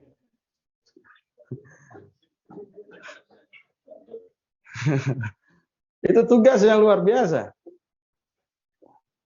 Kenapa? Hak Allah dilanggar. Nah, hak Allah Subhanahu wa taala itu tugas yang begitu mulia. Maka Jarir datang ke Yaman tengah melihat para dukun, orang-orang yang berbuat kesyirikan itu sedang memainkan anak panahnya untuk meramal nasib. Maka datang Jarir bin Abdullah, kalian tinggalkan dan hancurkan berhala kalian itu, atau kalau tidak akan kupenggal kalian semuanya. Kata Jarir. Kapan kita mendapatkan kekuatan seperti itu? Subhanallah. Ya. Kemuliaan Islam. Tidak takut. Ya. Sekarang kita baru di mob satu orang saja udah ciut. Sembunyi, tiarap terus. Ya. Jangankan untuk berbuat seperti itu, kadang seseorang ya berbicara kebenaran saja nggak berani. Ya. Berbicara kebenaran nggak berani. Menyampaikan al-haq nggak berani. Menyampaikan kesyirikan itu syirik, tauhid itu tauhid, sunnah itu sunnah, bid'ah itu bid'ah nggak berani. Ya. Apalagi banyak orang yang alergi dengan nama-nama itu. Nama-nama syirik, alergi dia. Nama-nama bid'ah, kejang-kejang dia. Kalau dengar nama itu. Ya. Nggak bisa dia dengar. Nah, dan kita hidup di masa itu sekarang. Ayo ikhwan yang dimuliakan oleh Allah Subhanahu wa taala. Maka orang-orang yang hidup di akhir zaman ini akan diuji oleh Allah Subhanahu wa taala dengan banyak ujian. Dan akan ada dari umat Nabi sallallahu alaihi wasallam yang akan bertahan di atas jalannya. La tazal ala ummati, akan terus ada dari umatku zahirina 'alal haqq, yang terus bertahan menampakkan kebenaran. La yadurruhum man khadhalahum, tidak memudaratkan mereka orang-orang yang ingin menjatuhkan mereka, mencela mereka. Hatta ya'tiya amrullah wa hum 'ala dzalik, sampai datang keputusan Allah Subhanahu wa taala dan mereka tetap berada di atas jalan itu, berada di atas jalan iman. Dan keimanan kita pada hari ini kayaknya belum terlalu diuji oleh Allah Subhanahu wa taala. Kalaupun diuji dengan ujian yang begitu ringan dari Allah Subhanahu wa taala. Orang-orang yang beriman pada hari ini berjalan di atas tauhid, berjalan di atas sunnah, belum mendapatkan ujian seperti ujian yang didapat oleh orang-orang terdahulu. Kalaupun dia mendapatkan ujian-ujian yang begitu ringan, daripada orang-orang terdahulu dalam mempertahankan iman dan sunnah. Maka Nabi sallallahu alaihi wasallam mengatakan, sayati 'alan nasi zamanun as-sabir 'ala dinihi kal qabid 'alal jamr. Akan datang suatu masa orang-orang yang bersabar di atas agamanya, bersabar di atas tauhid dan sunnah seperti orang yang menggenggam bara api. Panas sekali. Sebagaimana para sahabat dahulu, mereka memang seperti menggenggam bara api. Memang seperti bara api itu yang mereka genggam. Bahkan mereka dibakar dengan bara api. Sebagaimana Khabbab bin Arad diuji apa? Badannya dipanggang di atas pemanggangan pembuatan pedang. Bara api itu dibuka badannya, dan dibaringkan di atas bara. Dan tidaklah bara api itu mati disebabkan tetesan lemak dan darahnya Khabbab bin Arad. Khabbab bin Arad. Itu perjuangan para sahabat dan orang-orang terdahulu sebelum datangnya mereka. Nabi sallallahu alaihi wasallam menyebutkan yang luar biasanya Khabbab bin Arad ini suatu hari pernah mengeluh di hadapan Nabi sallallahu alaihi wasallam, "Ya Rasulullah, ala tastansiru lana? Tidakkah engkau meminta bantuan kepada Allah Subhanahu wa taala untuk kami agar kita mendapatkan pertolongan dari Allah dan tidak dihinakan oleh kaum musyrikin?" Dan ujung-ujungnya Nabi sallallahu alaihi wasallam mengatakan kepada Khabbab bin Arad, "Kau itu terlalu terburu-buru, tidak bersabar." Padahal di satu sisi Khabbab bin Arad telah mendapatkan penyiksaan yang luar biasa. Tapi masih dikatakan kau itu terburu-buru untuk minta bantuan kepada Allah Subhanahu wa taala. Terlalu cepat menyerah, bersabar.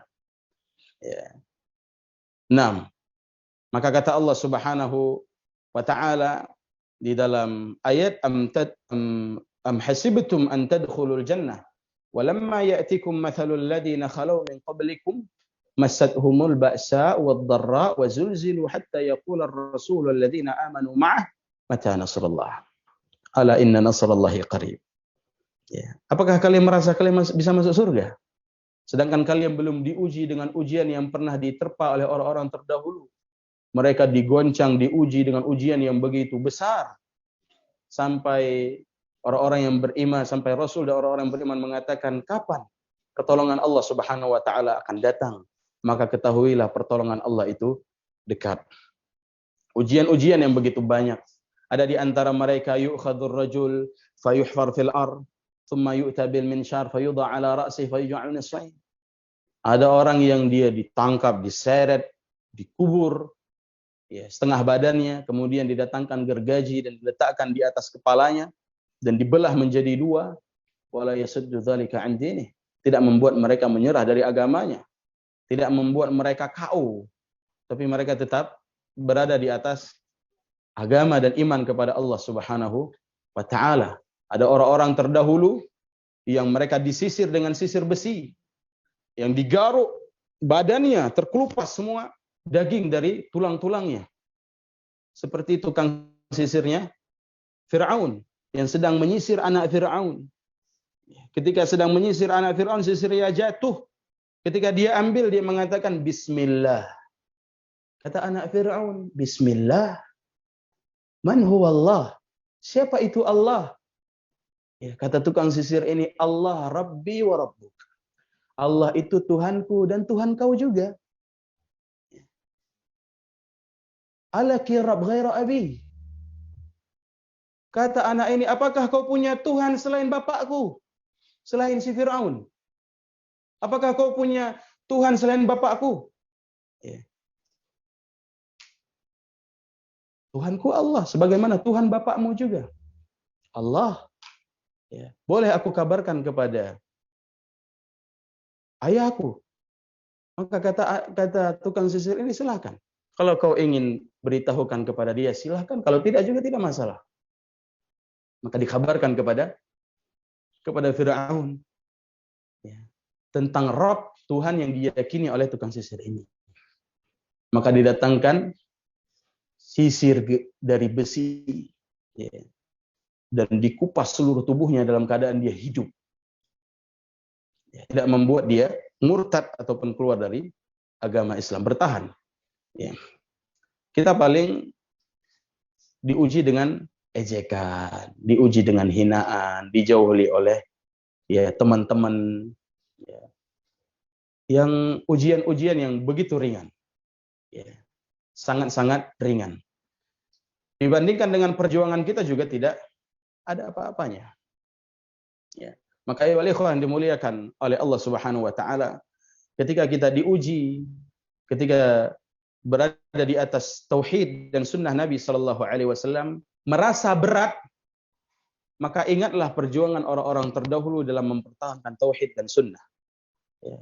Maka kita akan melihat ujian kita belum ada apa-apanya. Ya. Ujian kita masih begitu remeh, masih begitu ringan. Ya. Tidak ada apa-apanya dibandingkan ujian yang diterima oleh orang-orang terdahulu di dalam mempertahankan keimanannya. Nah, ayolah ikhwah yang dimuliakan oleh Allah Subhanahu wa taala. Maka berbeda antara orang musyrik dengan orang yang mentauhidkan Allah Subhanahu wa taala, karena mereka orang yang muwahhid hanya memberikan ibadahnya kepada Allah Subhanahu wa taala saja dan tidak mencampur adukkan peribadatan mereka kepada selain Allah Subhanahu wa taala. Dan kaidah yang ketiga ini, ya, maka intinya di mana Nabi sallallahu alaihi wasallam tidak pernah membedakan antara orang yang menyembah kubur, ya, dengan orang yang menyembah batu.